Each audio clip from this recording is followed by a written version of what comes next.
Selamat pagi para pemirsa di rumah, para pembelajar matematika yang saya kasihi, para pemerhati matematika, orang tua murid, eh, guru pembimbing atau guru di sekolah yang saya hormati. Pagi hari ini kita akan belajar tentang geometri bidang datar, yaitu tentang kuantifikasinya yang mau kita bicarakan. Tentang keliling bidang datar, kemudian yang penting adalah luas bidang datar. Dulu waktu kita belajar tentang geometri datar, kita diwajibkan untuk menghafal rumus-rumus luas, misalnya luas persegi panjang, luas persegi, luas segitiga, luas trapesium, luas lingkaran, dan lain sebagainya itu. Tetapi kita tidak memahami kenapa rumusnya itu menjadi demikian. Oleh karena itu, pada pertemuan kali ini, kita membahas tentang rumus-rumus itu, mengapa dia menjadi rumus yang seperti kita ingat itu sampai sekarang. Oleh karena itu, dalam pembahasan ini yang kita tekankan adalah imajinasi, menekankan, menggambarkan, dan kita tunjukkan kepada siswa-siswa pembelajar bahwa rumus tersebut terjadi karena gambaran-gambaran yang kita berikan, logika-logika yang kita berikan, nah sehingga ketika mereka akan mengerjakan soal dan lupa akan rumus tertentu, dia akan berlatih tentang imajinasinya untuk pembentukan rumus tersebut. Nah, kita mulai dengan rumus luas bidang datar, yaitu yang pertama yang paling dasar adalah luas persegi panjang. Misalnya ini saya gambar satu persegi panjang.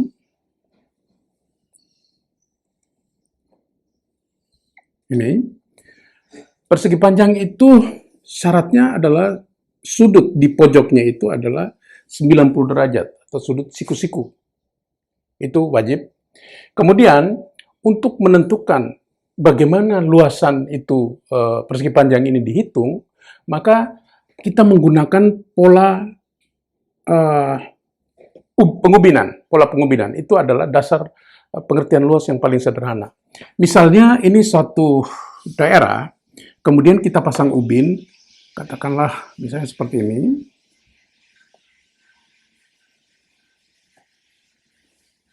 Ini garisnya kurang lurus tidak apa-apa. Yang penting adalah kita mengerti pemahamannya.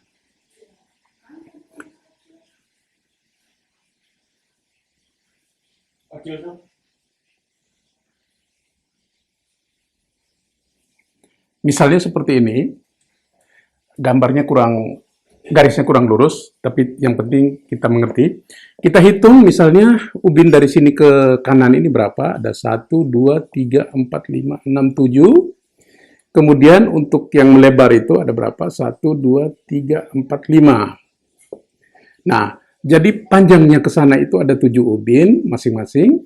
Kemudian yang ke bawah ini ada 5 ubin. Maka kalau kita hitung satu persatu, ini 7, kemudian 7 lagi, 7 lagi, 7 lagi, ada 5 kali, sehingga kita mengatakan luasnya itu, L itu sama dengan 7 kali 5, sama dengan 35. Ya. Jadi kita membentuk imajinasi daripada para siswa bahwa pengubinan itu kita menghitung jumlah ubin itu adalah memanjangnya berapa, kemudian melebarnya berapa, lalu kita kalikan. Nah, jadi secara umum, luas dari persegi panjang itu adalah luas itu sama dengan panjang dikali lebar. Jadi panjang itu maksudnya ke sana, ada 7, kemudian lebar itu kemari, ada 5. Jadi secara umum, kita menghafal bahwa luas dari persegi panjang adalah panjang kali lebar. Nah, jadi di sini kita membentuk imajinasi daripada para siswa bahwa untuk menghitung luas itu dia membayangkan apa yang bisa dilakukan pada persegi panjang kalau menghitung luas. Nah, jadi suatu ketika kalau misalnya dia mengerjakan soal tentang luas persegi panjang lalu dia rupa rumus, setidak-tidaknya dia berimajinasi untuk mengingat kembali rumusan yang telah diberikan kepadanya itu. Nah, jadi di sini dengan logika yang sederhana dia bisa mengingat kembali luas persegi panjang.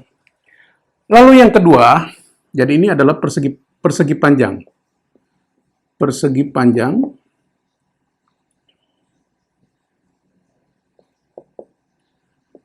Lalu bidang yang kedua itu adalah bidang persegi namanya.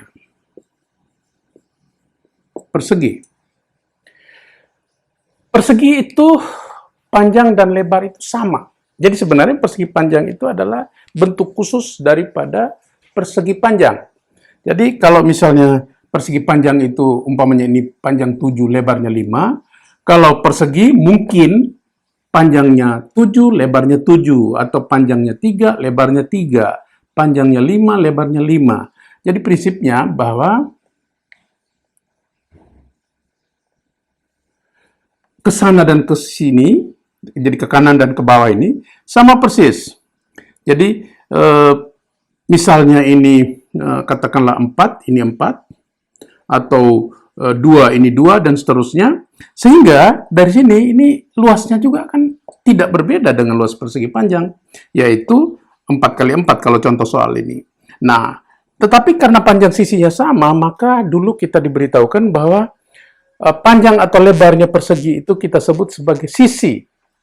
Jadi panjang sisi yang ke kanan ini 4 misalnya, sisi yang ke bawah ini juga 4. Nah, sehingga luas persegi itu orang menulisnya sebagai sisi kali sisi. Sisi kali sisi. Nah, sebenarnya ini sama aja dengan ini.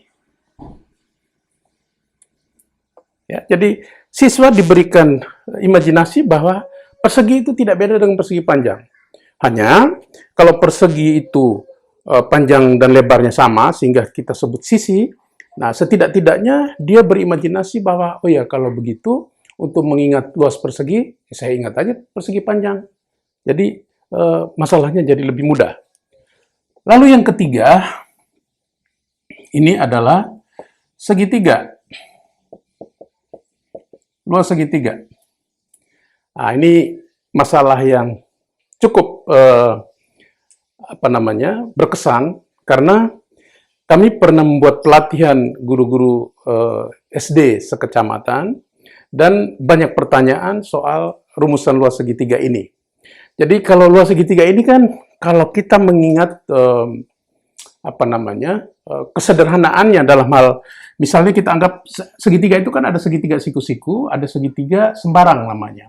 Jadi segitiga siku-siku kan seperti ini misalnya. Ini contoh aja.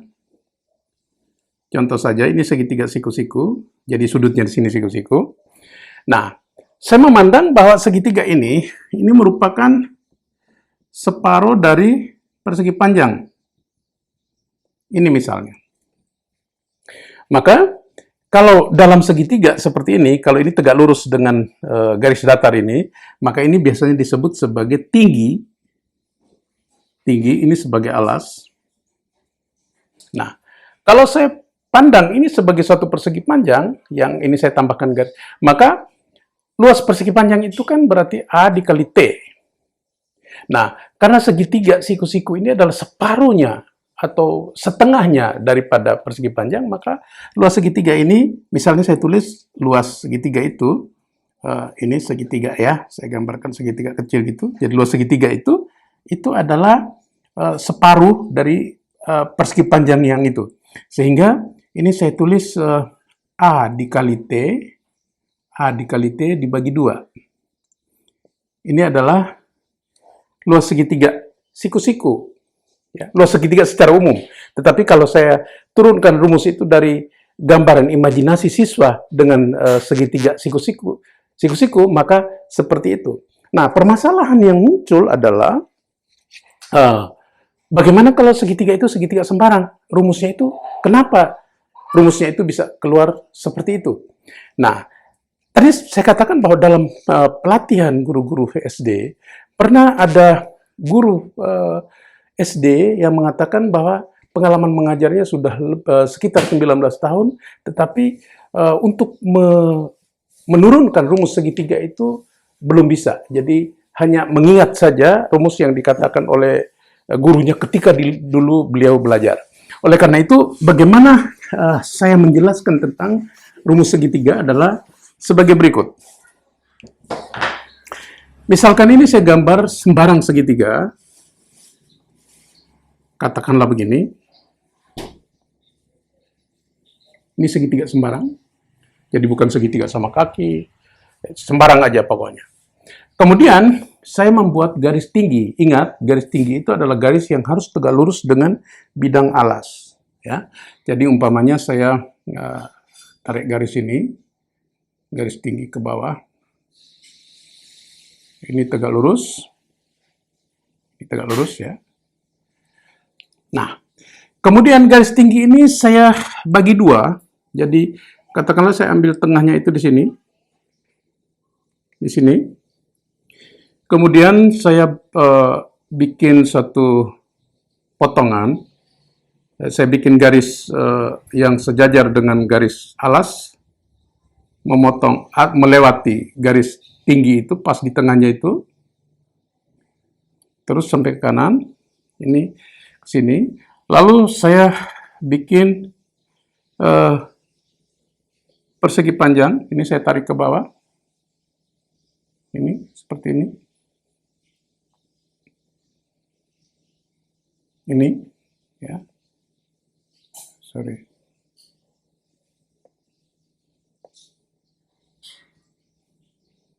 Ini, ya, kurang lebih seperti ini. Nah, sekarang yang kita perhatikan adalah, ini saya pakai warna-warni supaya kelihatan, bahwa segitiga ini sama dengan segitiga ini.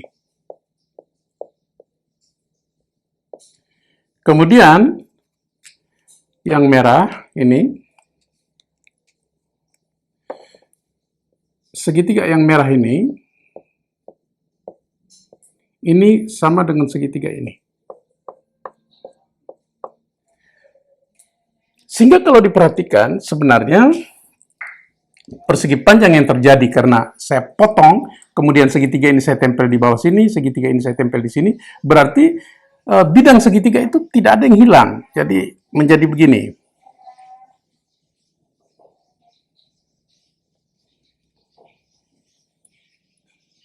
Begini. Kemudian yang tadinya itu asal mulanya ini adalah T, ini adalah A, maka ini sekarang adalah setengah T ini jadinya. Ini adalah setengah T, ini A. Ya, jadi luas sekarang persegi panjang ini yang luas daerahnya itu sama persis dengan segitiga yang atas tadi. Nah, ini berarti luas segitiganya itu adalah luas yang ini adalah A dikali setengah T. Sehingga ini saya tulis menjadi A dikali T dibagi 2.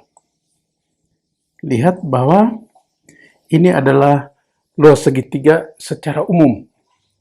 Luas segitiga secara umum itu kita lihat bahwa rumusnya luas adalah A kali dt dibagi 2. Begitupun berlaku kalau segitiganya secara khusus, yaitu segitiga siku-siku.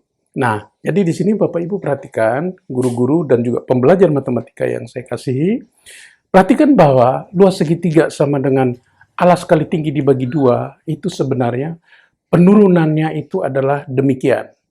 Nah, ini bisa meningkatkan imajinasi siswa-siswa, para pembelajar, sehingga suatu ketika kalau lupa akan rumus itu, yang tadinya kita itu diminta untuk menghafal, sekarang silakan untuk membayangkan apa yang terjadi, kenapa rumus segitiga itu menjadi seperti yang kita hafal, alas kali tinggi dibagi 2. Nah, inilah penjelasannya.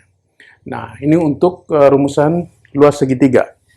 Kemudian, yang berikut adalah luas jajaran genjang. Yang namanya bidang jajaran genjang itu, misalnya saya gambarkan dulu jajaran genjang. contoh sembarang, misalnya ini salah satu. Nah, yang namanya jajaran genjang itu adalah ada dua pasang sisi yang saling sejajar dan sama panjang.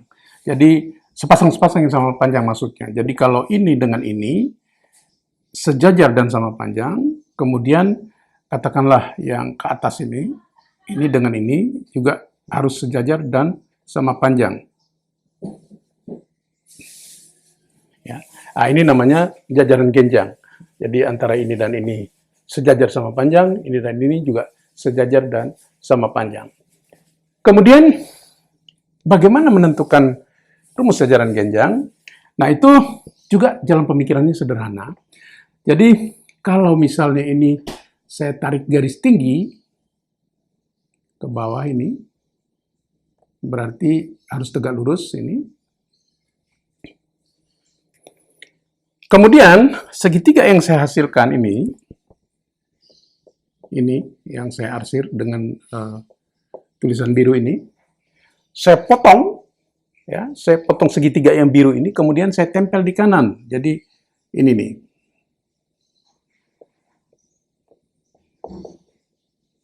Ini.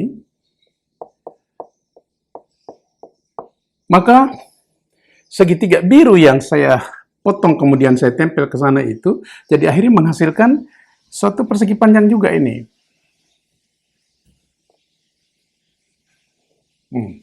Ini, yang ini kita sebut sebagai T, tinggi. Kemudian panjang dari sini ke sini, itu kan sama aja dengan alas nih. Jadi saya tulis sebagai A di sini. Nah, sehingga luasnya itu, jadi luas jajaran genjang itu, luasnya itu adalah A kali T.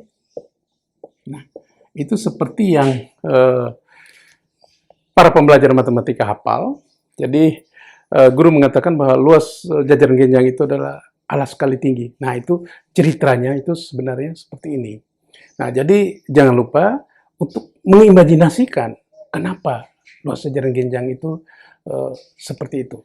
Para pembelajar matematika yang saya kasihi, para pemerhati matematika yang saya hormati, pembicaraan untuk hari ini kita cukupkan dulu, yaitu sampai dengan luas jajaran genjang.